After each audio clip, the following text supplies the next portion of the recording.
guten Abend.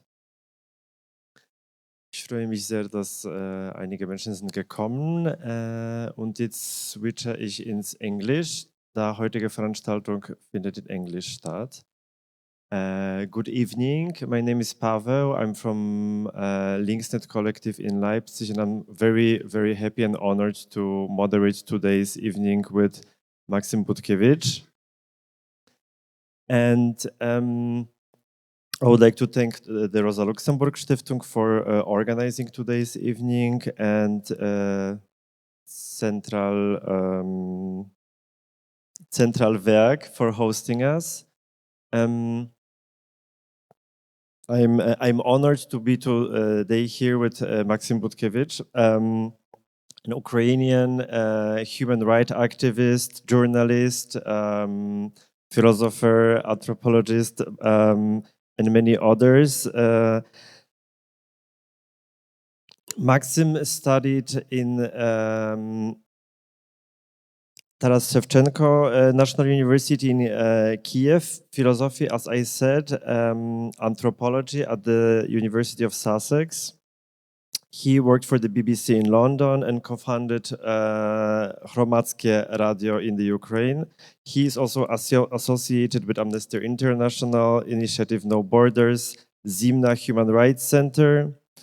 Mostly he works with stateless people, with refugees, and with people on the move. He also initiated Doku Days Ukraine, International Human Rights Documentary Festival. And today we're here because there is also book with text by Maksym Butkevych that was published here in Germany as just after the full-scale invasion, Russian invasion on Ukraine in 2022, Maksym decided to, as an peace activist and human rights activist, to join the Ukrainian military to fight with the Russian enemy, and unfortunately got into the Russian captivity, where he spent 28 months. And luckily, through hostage exchange, is now again free. Maybe few things. The book today is available, Gegenspende, and I think is the great possibility to also get a signature.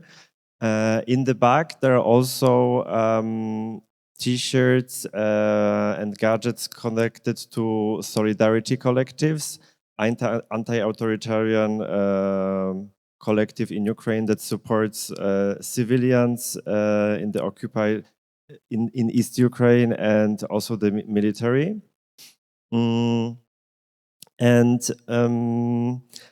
Maksym also left a small paper with a QR code at the table with the T-shirts and the books, because there is a fundraising you organized for the power plant. Maybe you will tell us a little bit more about it. And the last logistical detail, there will be also attendance list circling somewhere in the audience. I think it's not obligatory to sign in, but yeah, we need it for the founding, so to say. Yes, Maksym Butkevych also awarded with the Václav Havel Human Rights Prize. I think we need an applause for Maksym for tonight.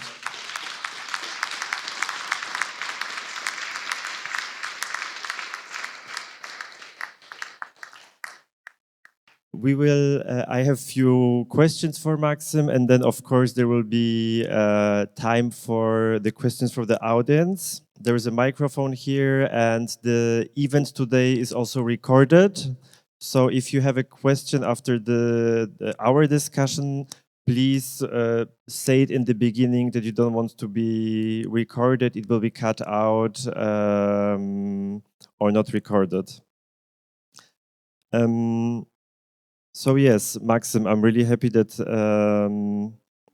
It's today actually your second event in former East Germany. Yesterday we were in Leipzig, today we are in Dresden.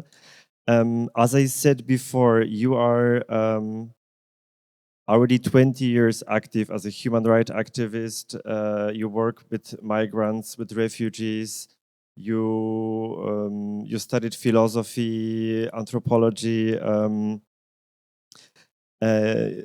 Where did all this started? Your left-wing engagement and your political activity. Good evening. Thank you very much for coming tonight. And I apologize for not being able to speak German, so that this event is held in English. It's a very broad question. Where did it all started? When probably I should say a few words from my childhood, because I grew up in Soviet Union. I'm a Soviet kid, actually. I was member of all those kids' communist organizations affiliated to the Communist Party. And I truly believed in what official propaganda said, because number of values which were propagated were actually very close to me and to my family, like values of solidarity, mutual aid, putting collective interests ahead of individual interests, etc. But later on, when the time passed, when I grew up, I started to see more and more, to have more and more questions, and to see more and more discrepancies between what was told and what was the reality. And also it was in second half of 80s, the last century, so more and more of historical truth started to come out. And I saw more and more hypocrisy in what was going on. Also, some of the questions I had were related to part of my identity, which is Ukrainian. I was born in Kiev and I lived in Kiev, my beautiful native city, which was predominantly Russian speaking at the time. But I couldn't understand why we live in Ukrainian Soviet Socialist Republic, where it is not only unfashionable, but it's better not to speak Ukrainian. It's better to speak Russian. Or, for instance, why I study in Ukrainian school where all subjects are taught in Russian, but in all classes but one, they are taught in Russian, but they're still called Ukrainian school. And in the next school, which was called Russian, there was no Ukrainian language whatsoever.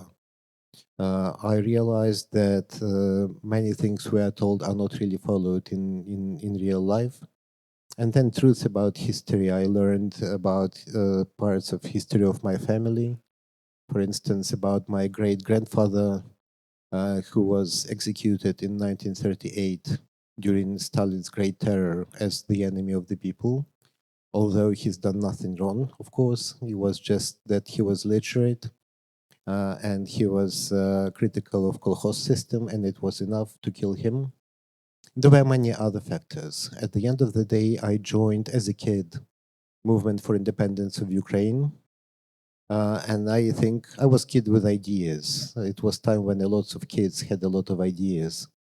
So I believe that was the beginning of my political engagement.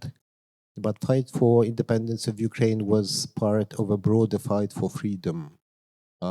Freedom individual, freedom collective, freedom from dominant ideology and the dictatorship of the Communist Party, which was the official ruler of the society. So this strive for freedom continued after Ukraine gained its independence. And when I was already in the university, I joined predominantly anarchist student union, which was called Direct Action, Premadia. I was active in that, I was part of it. And I started to be more and more interested in issues of human rights violations in Ukraine and abroad. After university, within some period of time, I became international news and current affairs journalist, and I covered events in different parts of the world. So when it came to refugees, to people who sought asylum in Ukraine while fleeing persecution in their home countries, I knew pretty well what kind of authoritarian regimes and persecutions they are fleeing from. And as an activist, I understood that they need our support and our help. So this is how my work, my activity, because it was not work. Work is something sometimes for people to do from 9 to 5 and then go back home. But human rights is not something that can be left in the office, that you can do 9 to 5. It is at the very core of your life. So I started to be involved in human rights issues, and I dedicated to human rights, I would say more than 20 years of my life when I still was a journalist. But then I moved the focus of my attention completely to human rights violations. And this is who I was at the beginning of the Russian full-scale invasion into Ukraine at the end of February 2022. Thank you for this introduction, and maybe small comment on language. I'm actually very happy that we talked today in English. In one of the interviews, you also said it was something that kept you, gave you hope in the captivity. You imagined that you talk about it in English, and you were really afraid to forget the English language. And to be honest, the Germans maybe could learn something from Eastern European who I think know more languages than in Germany. There's I think every refugee or migrant person knows what I'm talking about. Yes, thank you for this introduction. And in the book with your text, I found it very interesting. There is a fragment about how you and your friends or other activists you occupied the migration office during the Maidan uprising in 2013 and following. For the audience, maybe a few words. Maidan uprising was civil unrest and a revolution in the Ukraine that started after Viktor Yanukovych, the president, decided not to follow the idea of an integration with European Union, and the protests against it were met with the police, very violent police reaction. Maybe you will also tell about it more, but how was your engagement in the Maidan? What are your memories about the time? Yes, I was actually quite lucky on that because currently, when Ukrainians remember, there are massive protests which changed the course of the country's history. The first protest, which is more and more often recalled now, is still in Soviet times in 1990, so-called Revolution on Granite, when students announced hunger strike until their demands are met. And as a kid, I was supporting them. Actually, I was organizing strike in my school. And at the public rally, which marked the end of the hunger strike, that was the first time when I delivered the speech to a big number of people. And I was 13 at the time, so it was really, really an adventure to me. Then I participated, although mostly in distance, in the mass protest of 2004. But when Maidan uprising of 2013-2014 started, I was in Kiev and I took part in it. It started with the decision of that time President Yanukovych to make a U-turn on the path of European integration. And before that official policy, well, Yanukovych was in power by that time for 3 years. And he consolidated his grip upon the country, and he used country's budget as his own pocket money. Basically, his family tried to monopolize all sectors of profitable sectors of economy. There were also political repressions, but at last minute, when Ukraine found itself on the crossroads between either going towards Europe, meaning respect towards rule of law, human rights, and pluralistic democracy, or move towards Russia and be included in Russian space and be more and more integrated into Russian-controlled area. last minute Yanukovych decided that he is with Russia and he wants Ukraine to be part of Russian space. There was a protest against it. It was massive, but it became an uprising when riot police violently dispersed that protest with brutality. And this is when a lot of people went to the streets. So it was not about the European Union as such, as an institution. It was about choosing the path the country will follow. And it was, in the first place, protest against police brutality and how arbitrarily that time rulers of Ukraine decided future for dozens of millions of people who live in Ukraine. Maidan at first was peaceful, and then the enforcement agencies started to use weapons against protesters. They started to kidnap some of the protesters and shoot at some others. It escalated into street fighting, and then before and after that time President Yanukovych fled the country, a lot of governmental buildings were occupied by the protesters. By that time, we for years already cared about people who sought asylum in Ukraine, about refugees, about asylum seekers. And mostly people who turned to us, they were from former Soviet countries, from former Soviet Central Asia, like Uzbekistan or Tajikistan, from countries of Southern Caucasus, from Russia, from Belarus, of course. And none of them actually had any chance to get asylum in Ukraine because Yanukovych was friendly with Lukashenko in Belarus, with Putin in Russia, with Aliyev in Azerbaijan, with Karimov in Uzbekistan. They were all kind of colleagues, they were friends. So, of course, asylum could not be granted by friend Yanukovych to people who were persecuted by his friend Karimov in Uzbekistan, for instance. So what we tried to do, we tried to secure legal procedure for these people as long as possible so that they cannot be deported. But we also had information that Ukrainian enforcement agencies and the Ukrainian State Migration Service shared information about refugees with their countries of origin. So, for instance, someone came and applied for asylum because that person is persecuted in Uzbekistan, and information about that person was sent to Uzbekistan so that Uzbeki authorities know where to look for this person, in Ukraine in particular. We hoped at the time of Maidan that there will be justice, that all crimes committed under the Yanukovych regime would be investigated and justice would be restored. So we did not want the State Migration Service to destroy official documents, which might have served as a proof, as evidence later on during the investigation. Also, we insisted that the asylum system in Ukraine should be reformed and it should serve the needs of people who seek asylum rather than interests of state institutions.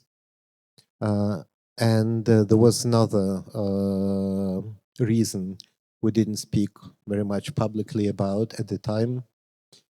Maidan was very diverse. As an uprising, as a movement, it included people of all political views, from the far left wing, anti-authoritarian, anarchist, socialist, liberals, conservatives, undecisive, to the far right. And there were far right groups there as well. So we really didn't want any far right group to take over the State Migration Service and to have access to files of refugees with their home addresses, etc. We decided we should be there first. So we occupied the State Migration Service. We did not interfere into its work, but we guarded the premises where the documents were kept. And at the end of it, unfortunately, in very short time after Maidan ended, Russia started its war against Ukraine, started occupation of Crimea, and the situation changed. So there was internal audit of the documents at the State Migration Service conducted by the United Nations Refugee Agency, UNHCR. And then there was a memorandum signed by both protesters and state authorities that asylum system will be reformed and things which happened before will never be repeated. So far, asylum system in Ukraine is very far from ideal. Still, it is in pretty bad shape. But as you can imagine, not many people seek asylum in Ukraine nowadays, because people don't seek asylum in country which is engulfed in war. But we understand that sooner or later this war will be over, and this is when we need to build a system of asylum which will really be sensitive towards the needs of those who arrive fleeing persecution and saving their freedom and their health and their lives. Thank you very much, Maksym. I was telling it yesterday, but I think I want to repeat it also today. I think it's very inspirational that you did it, considering that here in Saxony, I know two cases, a Georgian family and I think a Vietnamese man who was illegally deported. The Georgian family was deported to Georgia. I think it was 2 years ago. They sued the German state, and now they are back. I know that also here in Dresden on the train station, some refugees from Ukraine that were not with Ukrainian passport, and the people of color were held at the police station when people were coming to Germany. So I think that the German activists can take example from you when it comes to migration policy here in Saxony. But let's go to next question. In many Eastern European countries, in Poland, the recruitation to the army now is a very controversial topic, very highly disputed topic, and actually, right now in German parliament, many men in Poland are also preparing for the invasion or for attacks. For you, as a human rights activist, as an anarchist in 2022, in February after the invasion, it was kind of the only choice to join the army, to join the military action against the Russian invasion, against Russian invasion. And you, as the title of the book, you felt that you are am richtigen Platz, that it was something natural to do. And of course, many people are wondering what they would do in your situation, in your position. Can you tell us a little bit more about it? How was the decision making process, so to say? It was quite a long process, actually. With the beginning of the war in 2014, some of my friends went to fight for Ukraine, while me and my colleagues, we had to switch most of our activities to the assistance to internally displaced persons, to people who had to flee occupied Crimea and later on the occupied parts or the battle zone in Donbas region of Ukraine. The numbers grew very quickly. At first, there were thousands of people who had to flee Crimea, but very soon we witnessed dozens and then hundreds of thousands. At some point, the number was frozen more or less at 1.5 million IDPs in Ukraine. I was coordinating at the time a coalition of non-governmental organizations and of Ombudsman's Office of Ukraine called Resource Center for IDPs.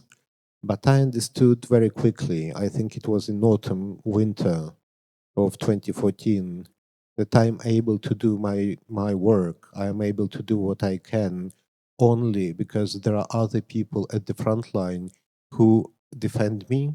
And by this, they allow me to do that. They kind of buy me time, risking their own lives, suffering injuries, and living the way military people do.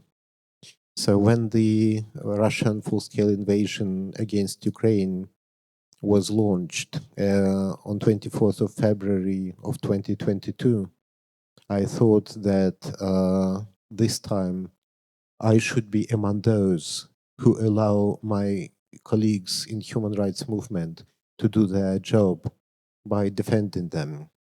There were other reasons as well, of course. I'm a Ukrainian, as I mentioned, it's part of my identity. And I never wanted Ukraine to be subjugated by Russia. I was in Kiev at the time, in my native city, and the battle raged on the outskirts of Kiev already. The city was endangered, and the choice was very simple: to flee or to fight. And I couldn't imagine myself fleeing. I opted for fighting. I decided to fight. And there was another reason which was important for me. I said it, but I will repeat it again because it was really important. I was called human rights defender before that for many years, and to me it's quite an honorable title. You know, to be called human rights defender, it means that you really try to defend rights of people whose rights are endangered or violated by the state. Human rights situation in Ukraine was, and of course still is, very far from ideal. But over the years of campaigning and of protest and of education, of advocacy, human rights movement in Ukraine managed to achieve quite a lot. The situation in 2022 was incomparable to situation in, say, 2004 or 2006 or 2010. It was much better. When it comes to human rights, would it be freedom of expression, freedom of assemblies, prevention of torture, inhuman and degrading treatment, and many other things, police brutality. And I knew that if Russia takes over, if Russia wins, everything we've achieved would be just erased to the ground.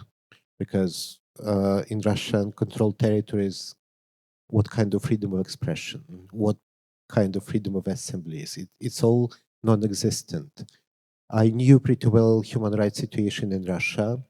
I was in touch with my human rights colleagues in Russia and among refugees whom I tried to assist. There were people who were fleeing persecution in Russia as well. So I knew that if Russia wins, there would be no human rights defense, there would be no human rights activism, because human rights as a concept is absent from the ideology of the Russian world. And if I was called human rights defender, I had to defend human rights with means available to me. And I'm afraid at the end of February 2022, to defend human rights meant to me to take up arms and to join the defense forces of Ukraine. And this is what I've done.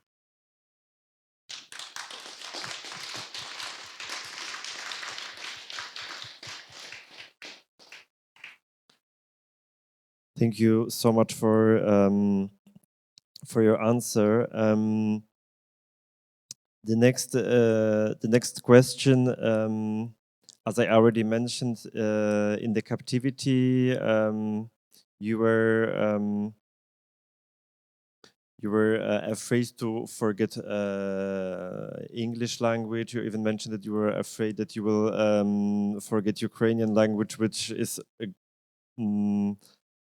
great testimony of what kind of situation was it for you or other war prisoners. You spent in Russian captivity 28 months.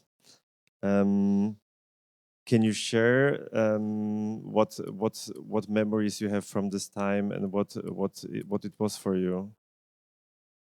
Well, I will not bore you with all my memories from that time because it was 2 years and 4 months exactly, right? I have many memories. But it went through different stages. The most difficult were original several months. First, when we were captured, we were transported to the city of Luhansk.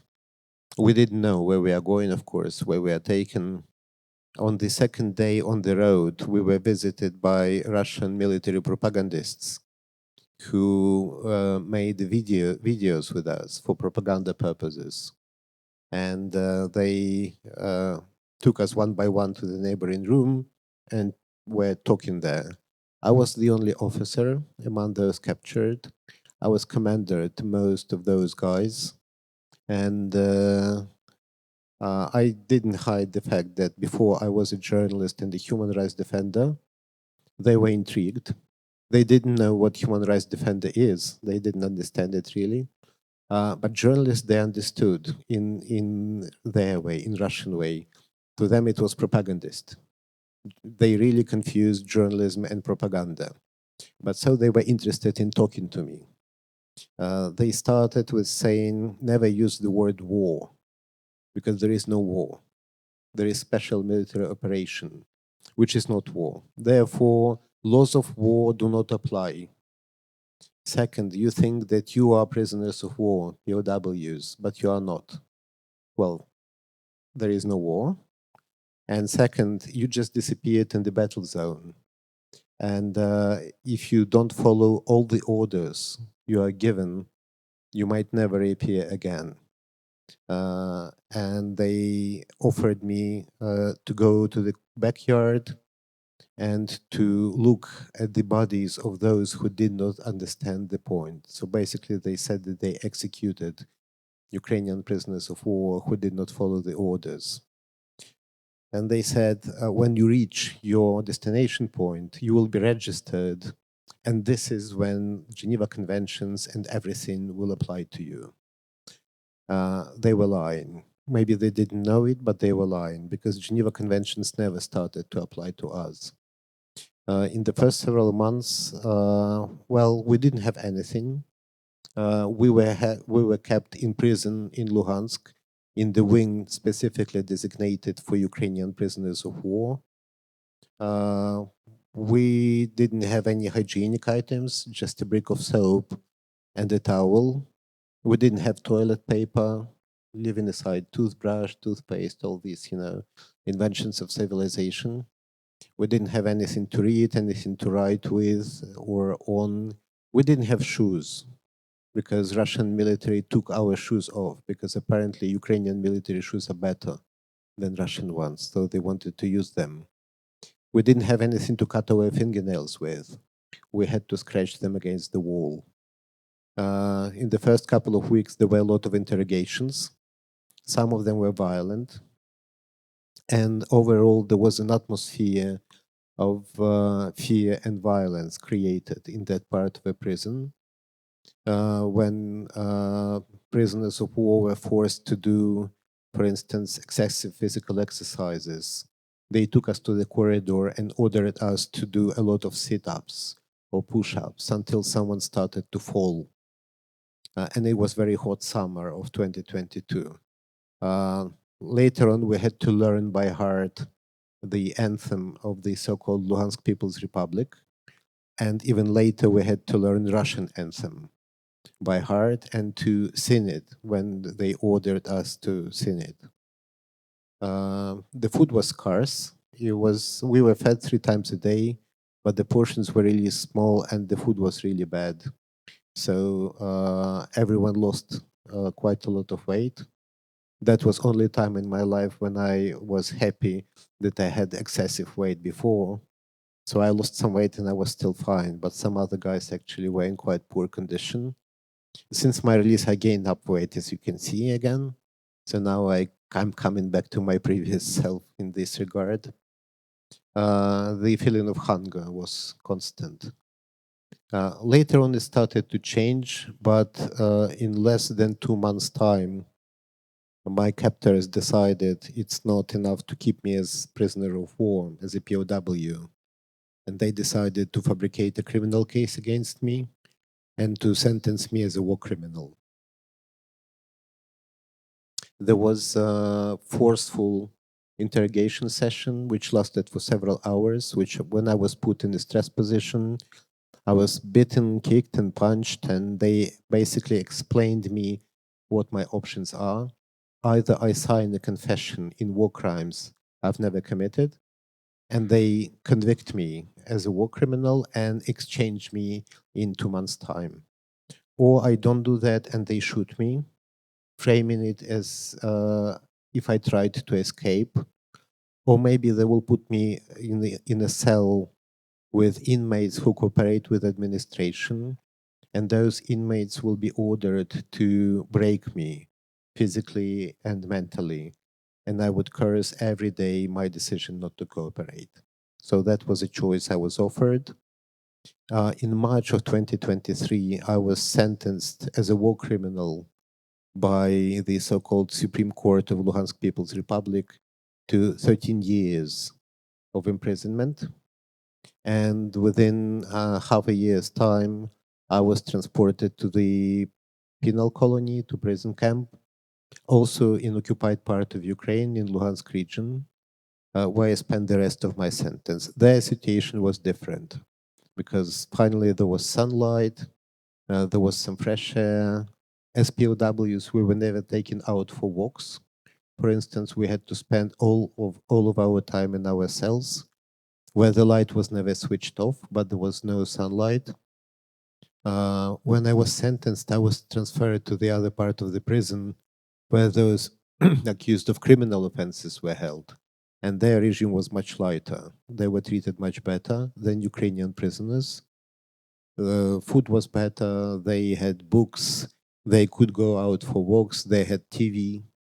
This is when I consumed quite a lot of Russian propaganda because I could not influence what to watch, unfortunately. But in prison camp, there was one thing which was absent in prison.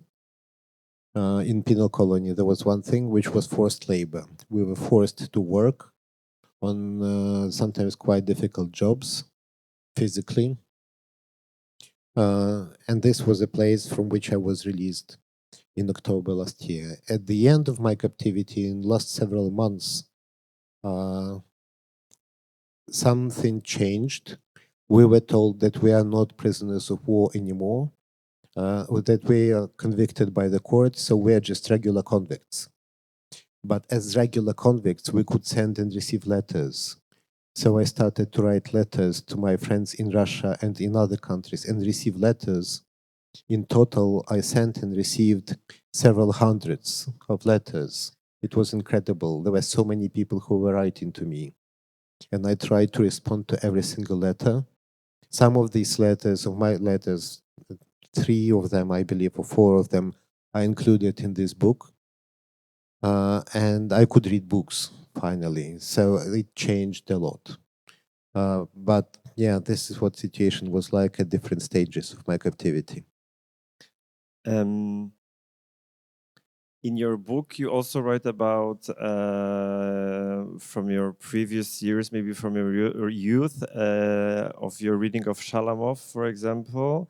And it struck me that, like from one of his short stories, you also, in the time when you didn't have, I think, possibility to read books, you were memorizing and making up some apocalyptic short stories, just to go on and share them with other prisoners. And in the book, we can also read about your another part of your life, which is religion. Did it also had helped you to survive in the captivity? Yes, actually, I was never bored in captivity. Boredom is one of terrible things. When you are there, fear, violence, and next one is boredom. I've seen so many prisoners of war who didn't know what to do with their time because, as I said, we didn't have anything at all. So I kept myself busy, and I always had something to do. I was never bored. I was really afraid of losing my English language. So I tried to compose texts in my head in English or in Ukrainian. I tried to imagine the situation when there is an English speaking audience and I speak to English speaking audience in English as I do now. So, dreams coming true. Fortunately, it's really cool. I composed other sorts of texts, like in one of the cells. I've noticed that my cellmates, also prisoners of war, are very bored, and I couldn't sleep at night because of the bright light and the feeling of hunger. So I started to make up a story, like fictional story, dystopian one set in some distant future.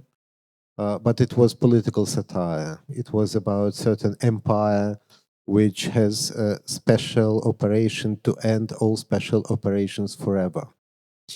So this is what was the setting. And next morning, I told my cellmates, seeing that they're bored, maybe you want me to tell you a story I made up last night. They were very interested. I told them that, and they said, okay, we have two questions. First one is, are you okay mentally? And second one, what was next?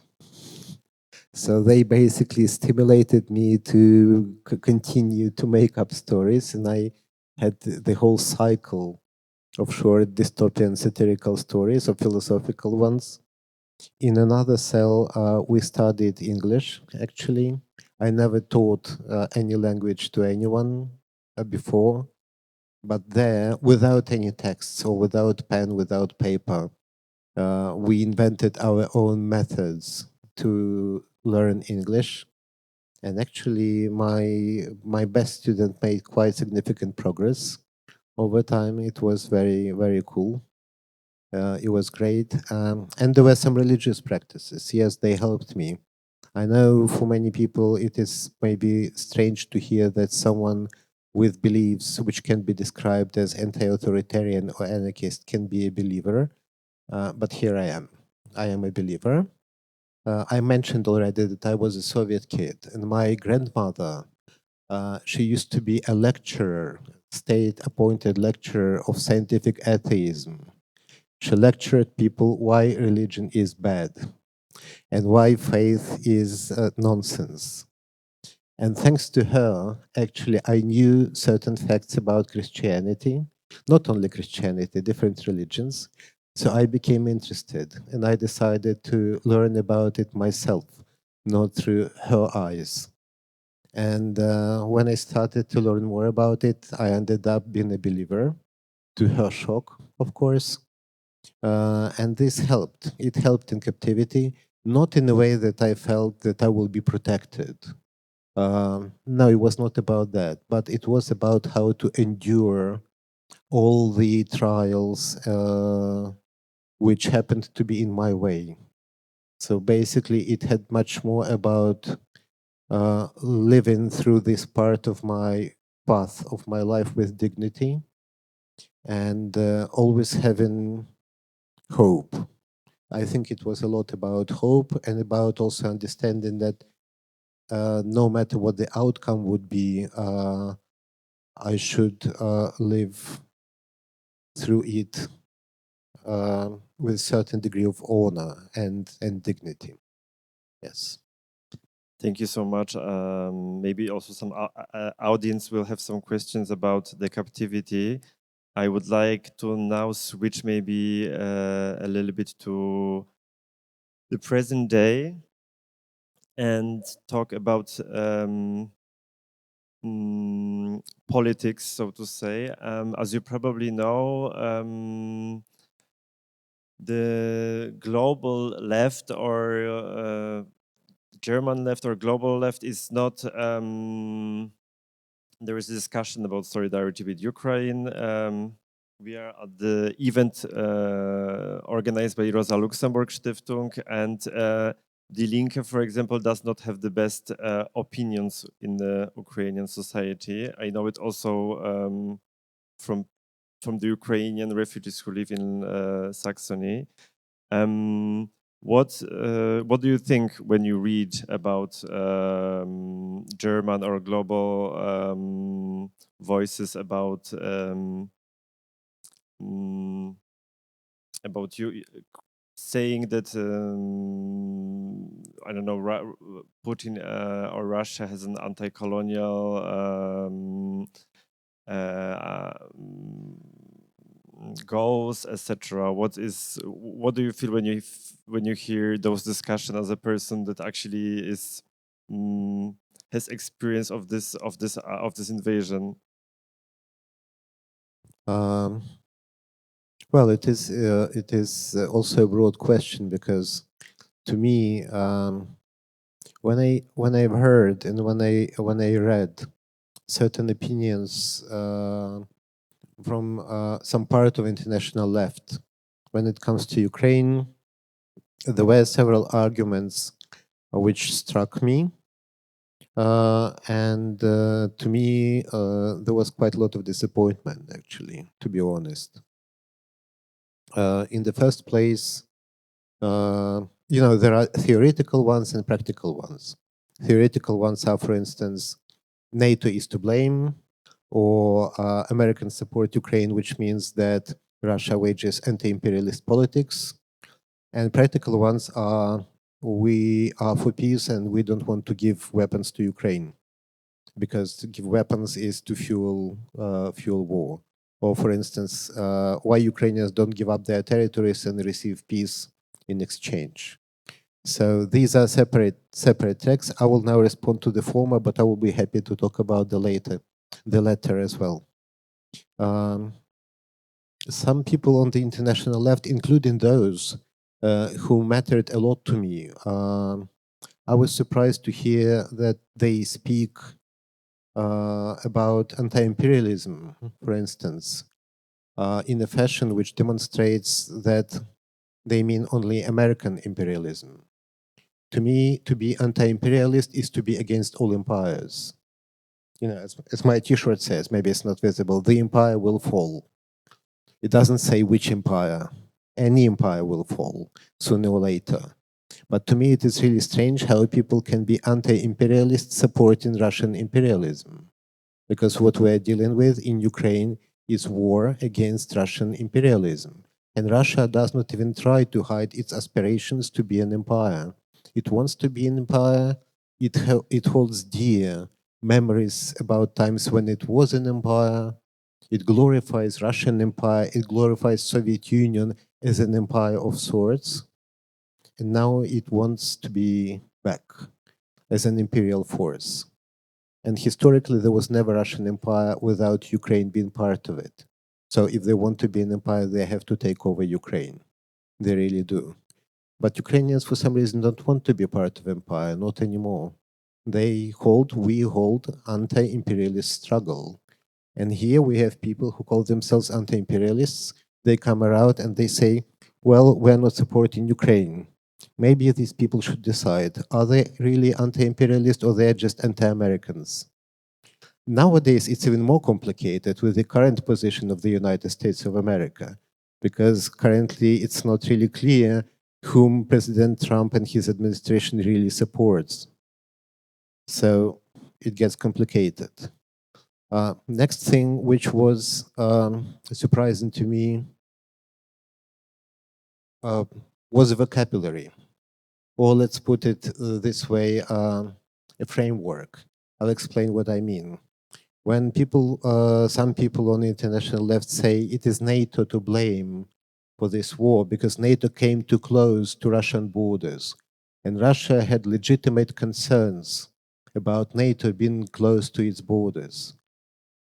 Why I'm saying vocabulary, NATO is presented as some sort of an entity which encroaches towards Russia, and Russia defends itself against NATO. What about hundreds of millions of people actually these guys are talking about? What about Lithuanians? What about Poles? What about Ukrainians? They have their agency as well. They have a say, they have a voice. They should be able to decide whether they want to be part of any international bloc or not. They are not a sphere of influence, they are living human beings. And they have their agency, they can and want to change their future. One way or another, it is up to them to decide.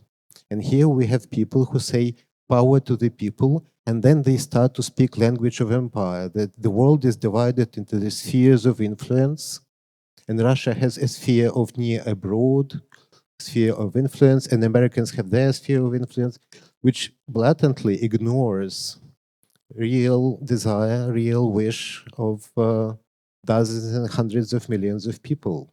This is purely imperialist language.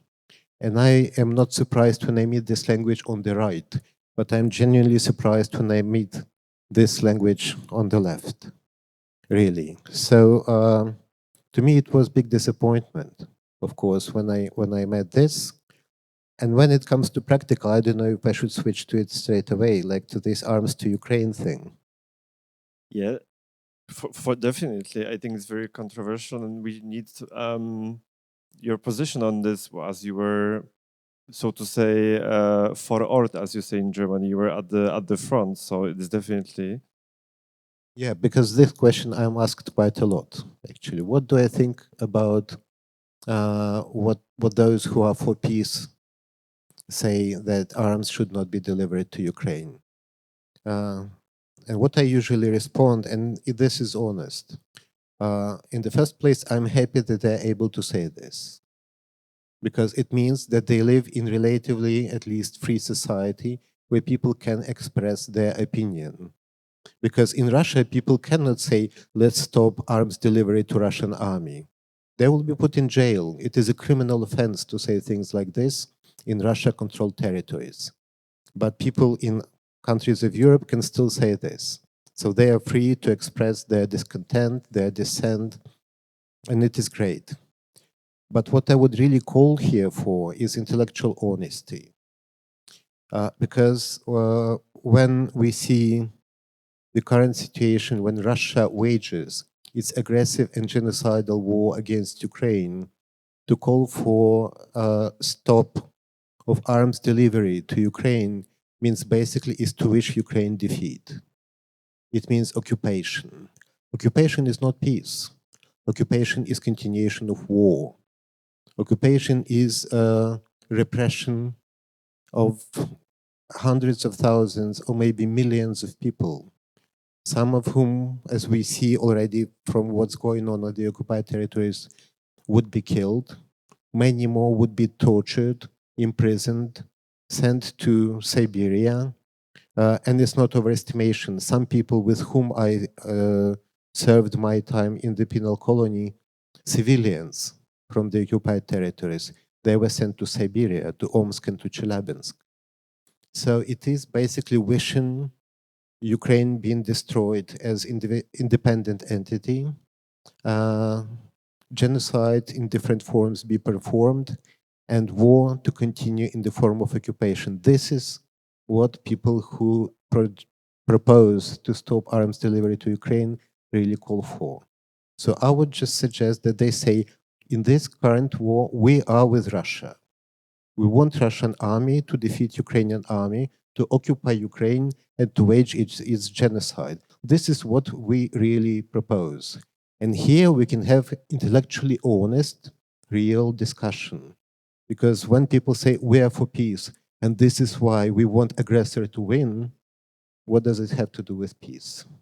To me, it is a very simplistic comparison, of course. But unfortunately, it seems to be quite real. You know, the situation when there is a crime and there is a perpetrator, an aggressor, and there is a victim, and someone is present at the crime scene who is able to stop perpetrator by force, but doesn't do it saying, I'm for peace, I don't want to incite any conflict, I don't want to participate in it. Well, this person becomes complicit to the crime. I really believe in it. It is an issue of responsibility. If you could stop crime being committed in front of your eyes, but you didn't do anything, you participate in this crime. This is as simple as it gets.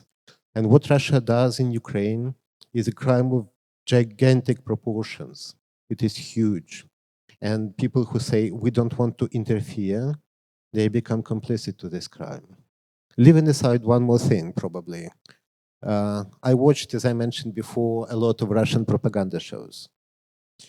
I had to. I didn't have a say. When I was in the cell, I was the only prisoner of war at the time in the cell with people who were accused of criminal offenses. I was ukrop, so I couldn't really have a say in what to watch. So I had to consume a lot of Russian propaganda. Russian propagandists never tried to hide the fact that they say that they don't wage war against Ukraine. They wage a war against collective West, against degraded liberal Europe, which has forgotten what traditional values are. And Russian soldier is ready to remind. When those military propagandists who visited us, whom I talked about before, talked to me, it was summer 2022. They said, we acknowledge that Ukrainian stage of military operation didn't go as planned, but sooner or later will destroy you, will eliminate you. And by the end of it, we will have the most battle-hardened army in Europe, and we will be so ready to move forward. And by that time, it was more conversation than interrogation. So I dared to ask them, move forward where to? Will you move to Poland or Baltic states? They laughed and said, why limit ourselves with Poland? We said the most battle-hardened army in Europe. So of course they do not take decisions, but it reflects overall mood among Russian military in 2022 and still. So if people think that war of Russia against Ukraine is some very distant story and it does not affect them, my bad news for these people are that Russians don't think so. Russians think that all people of Europe are pretty much inside this story. Thank you for your very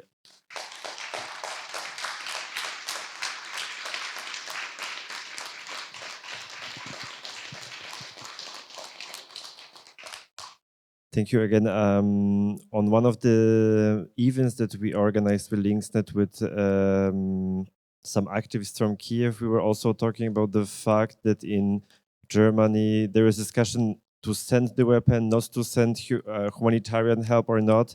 But actually, the discussion should go further. Okay, so what humanitarian help we are sending?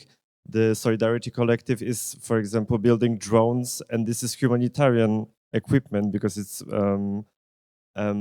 giving shelter for the civilians, and I think that this is also a very reachable German way of having a discussion without having any points. So thank you for this. And my last question before we open the floor, so to say, to the audience. Maybe we can go from the global perspective back to the local. Today we are you also brought the QR code on the table to collect money for the power plant. I encourage everybody to support. And you also are now active in Foundation, the Principle of Hope in Ukraine. And I would like to ask you, how is your activism in the Foundation and generally now in Ukraine? You're doing talks like this in Poland, in Germany, but how is your activism in Ukraine? For example, the Foundation, the Principle of Hope. I'm traveling quite a lot. These days, I think I spent less time in Kiev than on the road. Although I live in Kiev, I stay in Kiev, and it was never as beautiful to me as it is in this year since my release from captivity. I am back as a journalist to Hromadske Radio, which I was happy to be part of the founders 13 years ago. I have human rights program on Hromadske Radio every week. And yes, this year, me and my colleague, we founded this tiny organization called Principle of Hope. Mostly currently deals with needs of those released from captivity, former prisoners of war and civilian detainees. Currently, we work more on information and education We are preparing materials right now for those who are released from captivity. What is to expect, what the procedures are, what are their options in the nearest future, and also for their relatives, for their friends, what to keep in mind when you communicate with someone who spent a lot of time in captivity. What are the peculiar things to remember, medically and psychologically as well? And also we are preparing a number of materials for Ukrainian military personnel about captivity, what to expect, what it looks like, rights of those who are released from captivity, both military and civilians, are also at the core of what we are following, what we are trying to change. And I'm coming back slowly also to my human rights activism, because of course we still have a lot of human rights issues. There are some new human rights issues which which emerged since the beginning of the full-scale invasion, unfortunately, but they need to be solved. So there is quite a lot of work in this direction. I cooperate with solidarity collectives, which were mentioned before, and they have, as it was mentioned, they have a stall there with their merchandise. They assist civilians in the battle zone, but also anti-authoritarian Ukrainian fighters. So please, if you are interested, that would be great if you can support them. And my friends started, and I joined a really small initiative to collect money for our friend who is now in the army, for power stations, for electricity. So there is a page with QR code next to merchandise. It's PayPal. If you can donate anything, that would be just great. In general, when I came back from captivity, that was amazing that I discovered to donate to civilians and to the army in the first place is now part of everyday life in Ukraine for almost all civilians. Even when people decide to take a break from war efforts, and for instance, I don't know, to go to the bar to celebrate someone's birthday or so, they go to the bar, they enter the bar, and in the bar there is a poster with a QR code. Please donate to this and this unit of Ukrainian army, and they donate, and after that they go and they have a nice time. It's not obligatory, it's voluntary, but Ukrainian voluntary donation movement is something exceptional and extraordinary. I know people who try as much as they can to donate every day or at least every week to certain cause, mostly related to defense of Ukraine. Maybe there is a thing about Ukrainian army which is very obvious in Ukraine, but which is not very well understood abroad. As I mentioned, I was an officer despite not having any previous military experience and no knowledge. It didn't really matter. I had 20 guys under my command, and none of them ever wanted to be a military. Mostly Ukrainian military personnel nowadays are not professional militaries, and they never wanted to be. They are farmers, they are taxi drivers, they are construction workers, they are teachers, they are actors, they are journalists, who had to wear military uniform in order to defend their country. There is no very clear line, as there is in international humanitarian law, combatants and non-combatants. But in real life in Ukraine nowadays, army is reflection of Ukrainian society to great extent. And this line is very blurred. And the Ukrainian civilians support Ukrainian army probably to an extent Ukrainian state never could. So, and it is now not something extraordinary. It is part of normal life in Ukraine 4 years after the beginning of the full-scale invasion by Russia. Thank you, Maksym. Now I will open the, as I said, floor to the questions.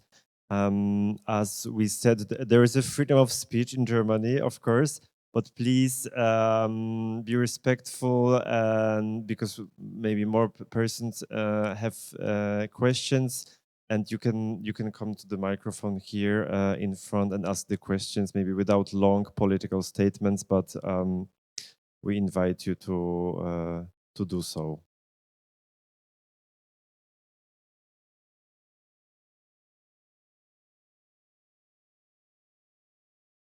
you so much for coming around, telling us about your experience. Found that important. Thanks for your words. I wanted to ask a bit into the future. I mean, right now there are Berlin where negotiations, talks on European level of a potential freezing. I don't want to ask about that specifically, even though if you want, I would also gladly be interested in your perspective on it. But my question would rather be, let's say there is a scenario where there is ceasefire. What do you imagine the Ukrainian society will be afterwards and would need to do after having experienced this full-scale invasion and the horror of it? Thank you very much. It's a broad one as well.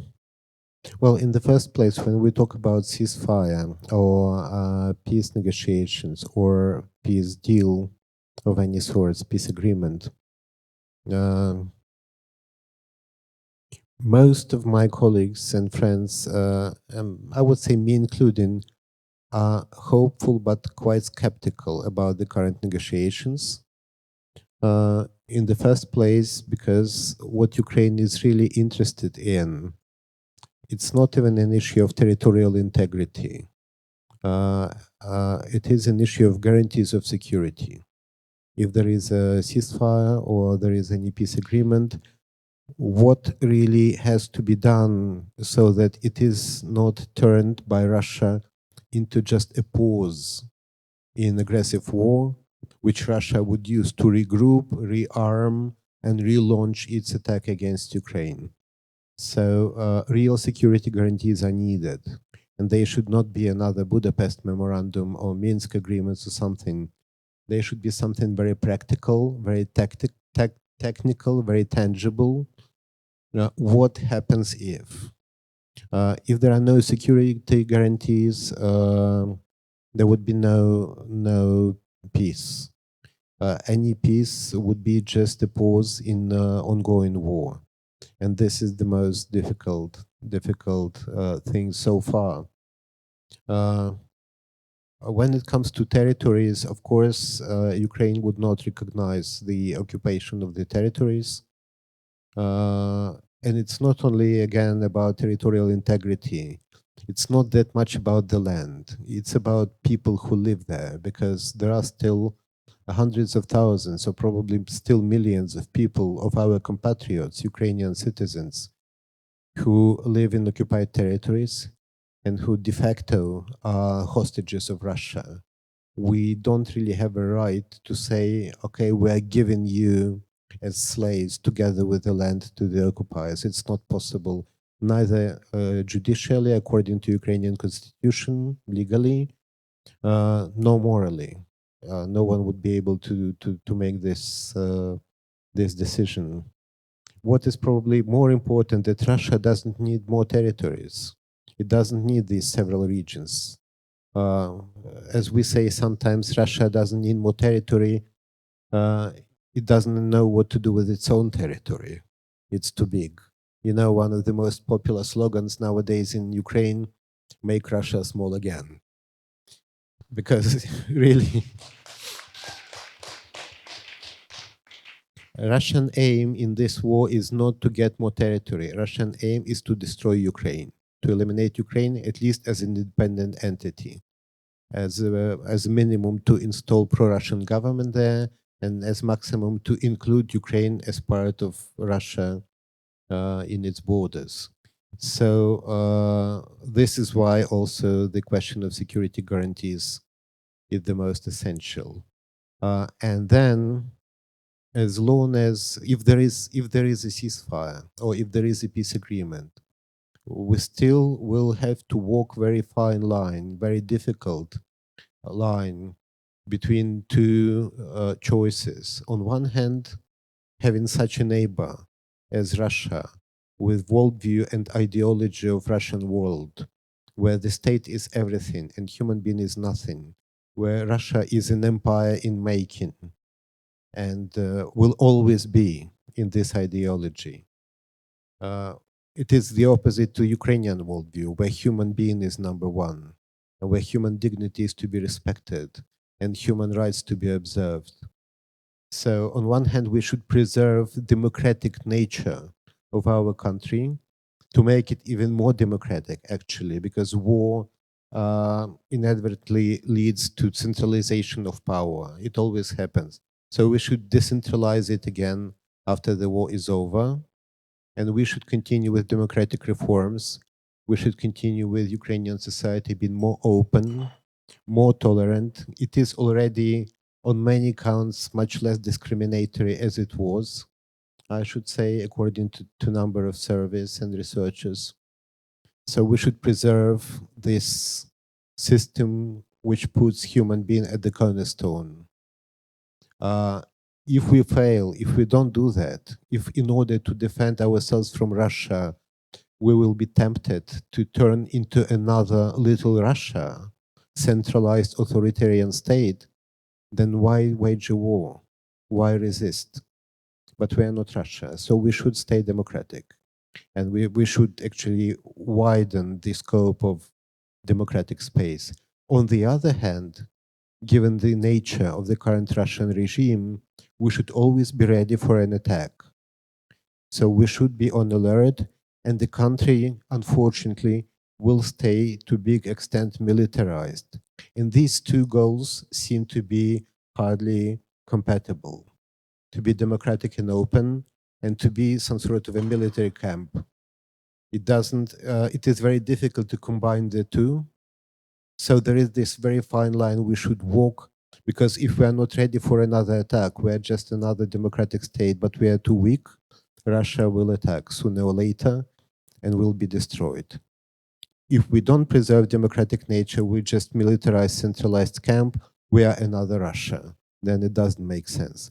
We should find this road in the middle. It is very difficult. It is a very, very difficult challenge. But well, we faced a lot of difficult challenges in recent years. We dealt with most of them. I really hope we'll manage to deal with this one as well. Hello, Maksym. Thank you for coming here. Thank you for your speech. My question would be a bit different. It's a bit of an odd question, a bit of fortune telling. But since I'm a member of a Ukrainian leftist initiative here in Germany, my question would be regarding the left in Ukraine. How do you see the future of the leftist organization and the general left in Ukraine after, God willing, the war ends? And what are your personal plans for the future as an activist, as a human rights activist, and as an anti-militarist? Thank you. Yeah, hi, my name is Anton. I'm also from Kiev. And I had, I guess, a similar question. What advice could you give to any young Ukrainian or any person really that shares the ideals of human rights, of supporting people and accepting people from all walks of life? What advice would you give to them if they want to share those ideals and make them more mainstream? Thank you. The first question, how to make Russians acknowledge or recognize what they have done. I would like to know. I would really like to know. Because currently the whole ideology of Russian world, it is supported by by propaganda and mythology created by this propaganda. And this mythology creates some sort of parallel universe where some things are just negated, they are omitted, they are silenced upon. For instance, a lot of things which Russia is doing now are explained by the Second World War, because Russia, meaning Soviet Union, they put equality between the two, fought Nazis, and This is why Russia has to fight against Nazis, which means everyone who is against Russia is a Nazi, which means every Ukrainian who doesn't want to live in Russia is a Nazi. And this is how I became Ukrainian Nazi when I was in captivity. Although it is very important when it comes to negation and omittance, they never say Second World War. They always say Great Patriotic War, because this is a period when Soviet Union was at war with Nazi Germany, while 2 previous years, first years of the Second World War, they were best friends. This is never discussed in contemporary Russia. It's better not even to mention it, because there is another article in the criminal code about falsification of history. And to them, this is about falsification of history. So I'm afraid this regime is so deeply rooted in negation and omittance, silencing of historical facts, that any chance to acknowledge would come only with the fall of the regime, the contemporary Russian regime. Only when it falls, we can probably expect at least certain degree of acknowledgement about what was done. Not before that, I'm afraid. A question about the left-wing organizations and movement in Ukraine after the war. Well, it is not an easy one, because so far we had much less left-wing activism in Ukraine that Ukraine needs, actually. Ukraine needs much more of left-wing activism.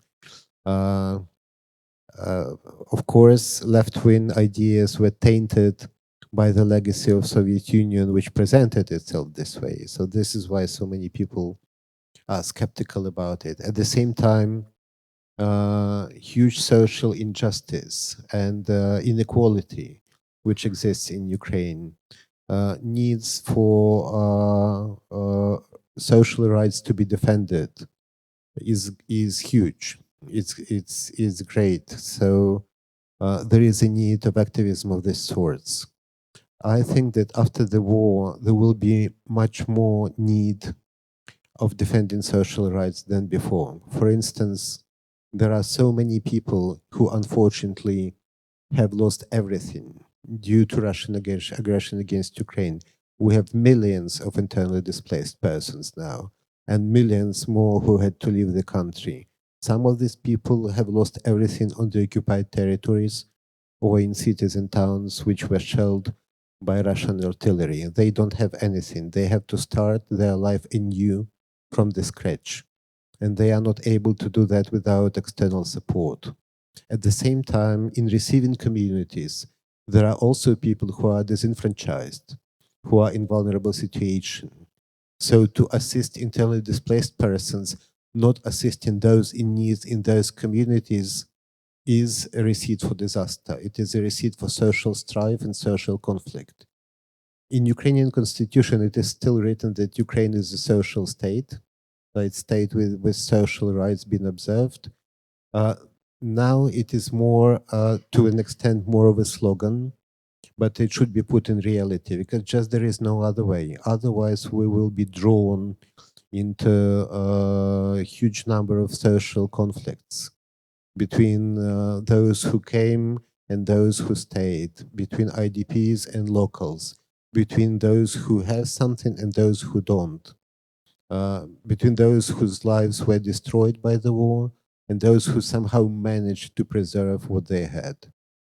So the state, the country would need to be a country sensitive to social issues. And for that, active and healthy left-wing environment is really needed. And the same goes about human rights situation. We have human rights violations, massive human rights violations committed by Russians, but we also have human rights issues related to population in the occupied territories, for instance. Issues of collaborationism is one of those issues. So and there will be a wish for retribution as well. So in order for human rights to be a real thing in Ukraine, we'll need more human rights activism. I see that there is a huge field for work. I really just hope that there will be enough people to do that work. I'm going to try to be one of them to an extent possible. This is about my personal plans. And when it comes to what to say to those who advise, I still don't think I'm a person who is good at advising other people. I'm not good at advices. But I think what really we learned during this war from 2014 and specifically full-scale invasion 2022, that openness, tolerance, respect towards human rights, freedoms, civil liberties, they are taken by many people also in the European Union for granted. They should be, they always are. Maybe they should be even limited, like this openness, there is too much of it. Or democracy, maybe it is overrated, maybe we should try something different. This is what I hear from time to time. To me, it is a mystery because, you know, when people say democracy is overrated, let's maybe try a little bit of authoritarianism. And if it doesn't work, we'll go back. Well, there is no way back. It's one-way ticket. If you try authoritarianism, you are not going to come and say, listen, we don't want you up there, we want back democracy. Authoritarian countries don't work like that. They just will not allow the way back. So freedom and liberties and human rights are taken for granted, but they are not for granted. They are not always here as air to breathe. They should be treasured, they should be nurtured, they should be protected, and they should be defended if necessary, actively, if needed, every day. So it is a treasure, it is a value, and a value which should be really treasured, I would say. It is not an advice, it is a very vague opinion, but this is probably the best I can say at the moment. Thank you.